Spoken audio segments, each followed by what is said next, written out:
Hello and welcome to the weekly roundup of the Singer Schools Rugby A Division action here on www.thepopper.com, sharing the passion that you have for this wonderful schools game. We've got three schools unbeaten after this week's action. That's St. Peter's, Kingswood, and of course Isipatana. Will tell you how that all went over the last weekend.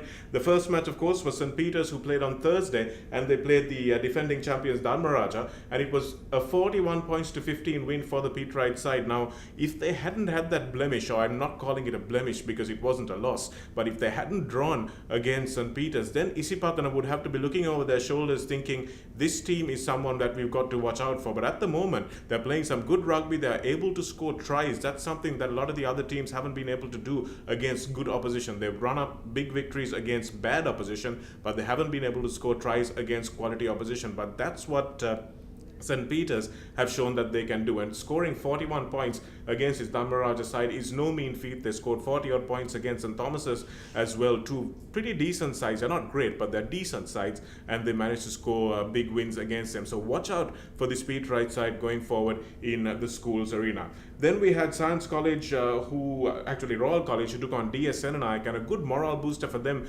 before the Bradby. It's a 60 points to 8 victory that they had to take home with them, and that's a good confidence booster for all the boys who scored, for the coaches as well, knowing that running up 60 points is not easy. So therefore, they know they've got what it takes to score tries in this format of the game. And going into a Bradby, it's always good to know that you can score points. Then we had Isipatana taking on St. Joseph's, a match that I expected to be a lot closer, but the rain came down, and surprise, surprise, it was not the big forwards of the Josephians, but instead it was the skilled forwards of the Isipatanians that adapted best to that rainy condition that prevailed at the CRNFC grounds. Umalka Gunaratna was absolutely outstanding with ball in hand. He was also responsible for getting quite a few turnovers. He's all over the park. This guy has the makings of a really good player, as does Surya Rachi, the scrum half. So the 8-9-10 combination for Isipatana has been what has been winning them games. Konga Havatta at the number 10 spot as well has been outstanding this season. But for St. Joseph's, nothing seemed to go right. They didn't have the correct game plan. They weren't able to win their lineouts, and Isipatana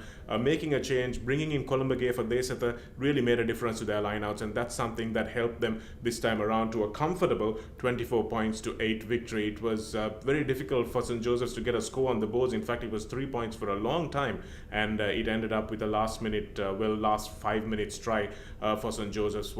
That's what they managed to get points on the board with. So 24 points to 8. It was a fairly comprehensive win for a side that is looking like a champion outfit.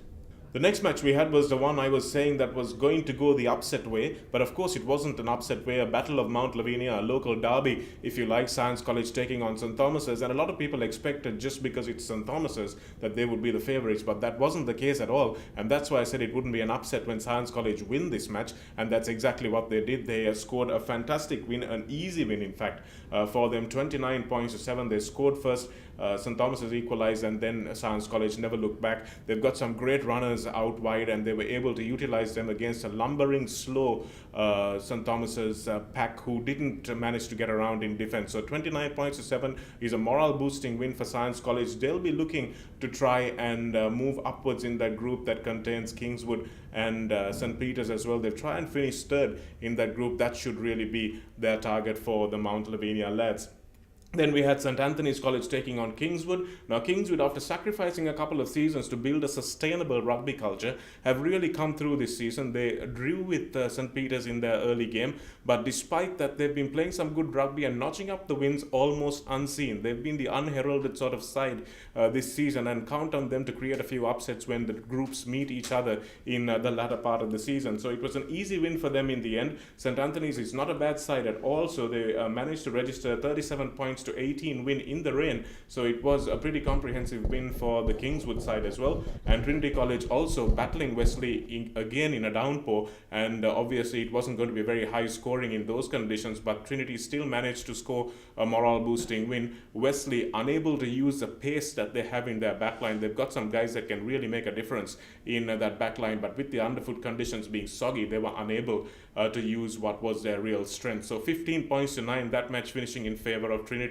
who register a win ahead of the all-important Bradby Shield next week as well. So apart from the Bradby, we've got some games coming up. St. Joseph's taking on DS, Science taking on Dharmaraja, St Anthony's taking on St Peter's, Kingswood taking on St Thomas's up in Bogambara, Royal taking on Trinity, that's the Bradley Shield, and then we got Wesley taking on Isipatana, which also should be a good game because Wesley will run hard at these Isipatana lads. They might be tested more than they would like to be the Isipatana favourites for the title for the moment. They will be tested, mark my words. So that's it for the roundup of last week's action. Looking forward to the Bradley and of course the other games that we've got lined up at the Singer A Division Rugby League for you this weekend. So keep it locked to the Papare for all the live action. www.thepapare.com. We're sharing the passion with you.